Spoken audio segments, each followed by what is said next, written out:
اعوذ باللہ من الشیطان الرجیم، بسم اللہ الرحمن الرحیم۔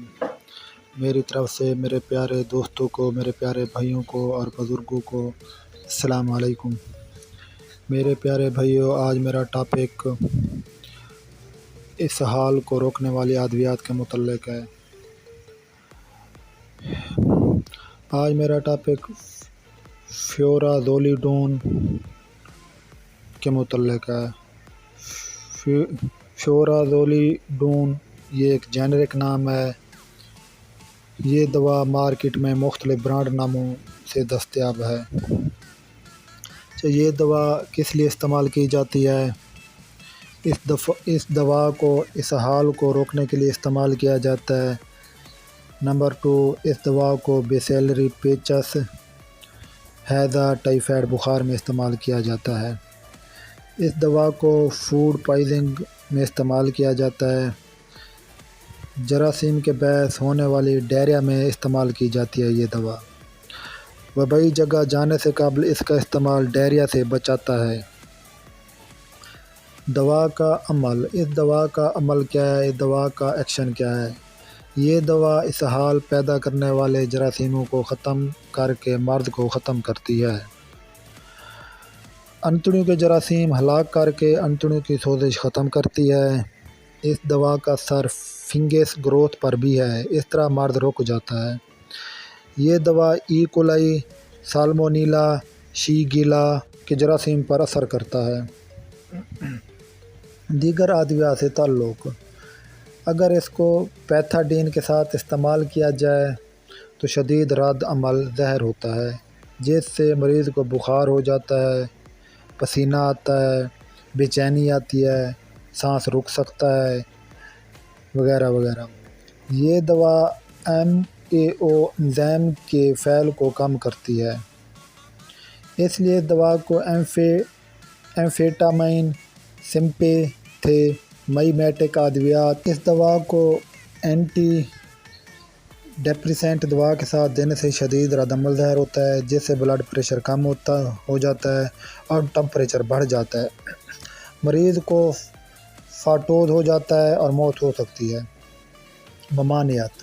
اگر کسی مریض کو اس دوا سے الرجی ہو تو اس کا استعمال نہ کریں۔ اس دوا کو 1 ماہ سے کم عمر بچوں کو استعمال بالکل نہ کریں۔ اب میں یہ بتا رہا ہوں کہ کیا یہ دوا حمل میں استعمال کرائی جا سکتی ہے یا نہیں کرائی جا سکتی۔ اس دوا کا رحم کے اندر موجود بچے پر کیا اثر ہوتا ہے، اس کے بارے میں ابھی تک معلوم نہیں ہو سکا۔ احتیاط سے کام لیں۔ اس دوا کے بد اثرات۔ اس دوا کے بد اثرات یہ ہیں کہ اس سے سر درد ہو سکتا ہے، جسم میں کمزوری ہو سکتی ہے، تھکاوٹ محسوس ہوتی ہے، متلی ہو سکتی ہے، قے ہو سکتی ہے، اسہال بڑھ سکتے ہیں، الرجی کا ری ایکشن ہو سکتا ہے اور بلڈ پریشر کم ہو جاتا ہے، جلد پر خارش ہوتی ہے، جوڑوں میں درد ہوتا ہے۔ اس دوا کو 1 ماہ سے کم عمر بچوں کو استعمال نہ کریں، اس سے ہیمولیکٹک انیمیا ہو سکتا ہے۔ اس کی اب میں بتا رہا ہوں کہ اس کی کتنی مقدار دینی چاہیے، کتنی خوراک دینی چاہیے۔ بالغ افراد میں دوا کی 100 ملی گرام کی خوراک دن میں 4 بار دی جا سکتی ہے۔ 5 سال سے بڑے بچوں میں 25 سے 50 ملی گرام کی خوراک دن میں 4 مرتبہ دی جا سکتی ہے۔ 1 سے 4 سال کے بچوں کے لیے 17 سے 25 ملی گرام کو دن میں 4 مرتبہ استعمال کرایا جا سکتا ہے۔ 1 ماہ سے کم عمر بچوں میں دوا نہیں دی جاتی۔ احتیاط۔ اس دوا کے استعمال کے دوران ٹیرامائسین کا استعمال نہیں کرنا چاہیے، اس سے ری ایکشن ہو سکتا ہے۔ اگر آپ بچوں کو یہ دوا استعمال کرا رہے ہیں تو اس کے ساتھ ٹیرامائسین بالکل نہ استعمال کریں، کیونکہ اس سے ری ایکشن ہو سکتا ہے۔ اس دوا کے ساتھ نزلہ زکام کی دوا بھی نہیں دینی چاہیے، اس سے بھی ری ایکشن ہو سکتا ہے۔ اس دوا کے ساتھ کوشش کریں کہ کوئی دوسری دوا کا استعمال نہ کریں تو بہتر ہے۔ اب میں برانڈ نام کے متعلق بتا رہا ہوں۔